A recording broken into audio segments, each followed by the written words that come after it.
मित्रों नमस्कार, स्वागत है आपका मेरे इस वीडियो में। आज संसार के सामने जो परिस्थिति चल रही है, पैदा हुई है, मैं समझता हूँ कि आप सभी लोग अपने घरों पर रहकर हमारे देश के जो प्रधानमंत्री हैं और जो भी स्वास्थ्यकर्मी हैं उनका सम्मान करते हुए अपने घरों पर स्वस्थ एवं प्रसन्न होंगे और अपने परिवार का ख्याल रख रहे होंगे। मौजूदा परिस्थिति में मुझे एक छोटी सी कहानी याद आई जो मैं आप लोगों से शेयर करना चाहता हूँ कि एक बार एक शहर में एक भिखारी था। वह नित्य सवेरे घर से निकलता था भीख मांगने के लिए शहर में, और उसको ये लगता था कि मुझे जो है जितने बड़े बड़े लोग और पैसे वाले लोगों से मेरा सामना होगा उतनी ही अधिक भीख मिलेगी, और भीख मिलने से जो है मेरा जीवन स्तर और जीवन यापन बहुत अच्छा चलेगा। तो एक दिन वो अपने घर से निकला और देखता क्या है, अपने दरवाजे से निकलने के बाद कि सबसे पहले जो उसका सामना हुआ तो वो नगर के राजा से हुआ। उस नगर का राजा अपने रथ पर सवार होकर शहर में घूम रहा था।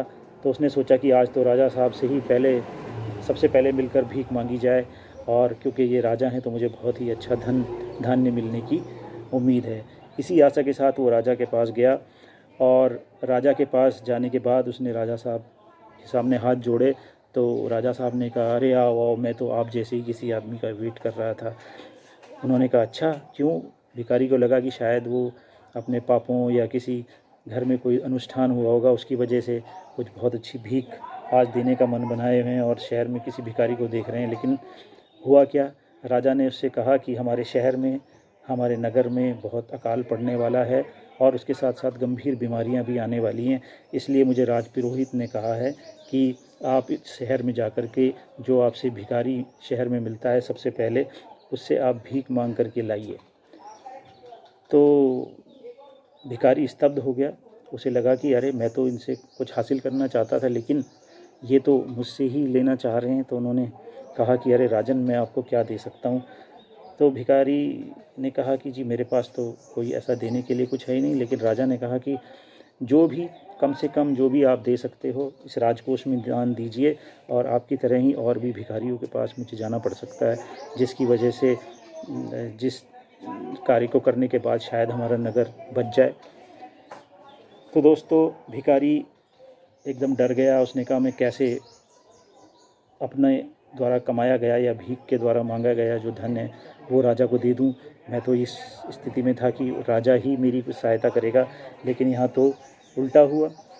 फिर भी आपने देखा होगा कि जो भी भिखारी हमारे घरों में या कहीं भी आते हैं, वो हमारे पास आने से पहले ही कुछ पैसा हाथ में लेकर या अपनी पोटली में कुछ डाल करके लेकर के आते हैं, ताकि हमें लगे कि हाँ, इन्हें कुछ ना कुछ इनको कहीं ना कहीं से मिला है।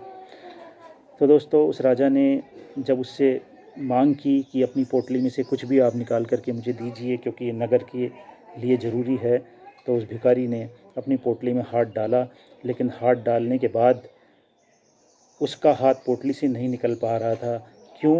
क्योंकि उसको लगता था कि मैं कैसे दूं। उसका दिल छोटा हो रहा था कि मेरे द्वारा जो ये रखा गया है, अगर मैं यही दे दूंगा तो मेरा क्या होगा, मुझे तो और लोगों से लेना है। फिर भी उसने हाथ की जो मुट्ठी थी, जो बैग अपने पोटली में डाली थी, उसमें से एक दाना निकाल कर उस राजा की पोटली में डाल दिया और अपना सीधा चला गया। उसके बाद राजा भी अपना सीधा चला गया। उसको धन्यवाद देने के बाद उसके बाद सारा दिन वो भिखारी भीख मांगता रहा और शाम को अपने घर लौटा।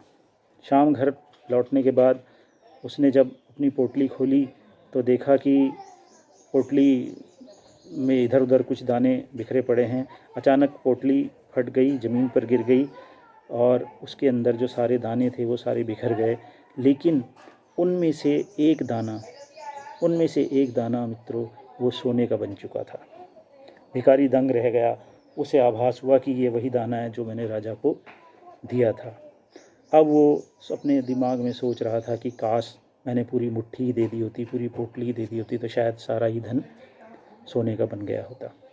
मित्रों, इसी तरीके से दिया हुआ दान हमेशा हमारे काम आता है। इस समय परिस्थितियों में हमारे जो प्रधानमंत्री हैं, उन्होंने हमसे प्रधानमंत्री राहत कोष में दान देने की मांग की है। निसंदेह हम उनके सामने कुछ नहीं, किंतु अगर हम थोड़ा सा भी दान अपने पॉकेट से निकाल करके उसमें डालते हैं, क्योंकि इसमें दान की कोई सीमा भी नहीं है। आप 10 रुपये, 20 रुपये, 100 रुपये जितना भी चाहें उतना दान कर सकते हैं। प्रधानमंत्री राहत कोष में यदि आप डालते हैं तो निसंदेह आने वाले समय में ये आपको बहुत ज़्यादा बरकत देगा। और उसके बाद आप यदि सोचेंगे तो ऐसा मौका शायद ही जीवन में फिर आपको या हमें दोबारा मिले।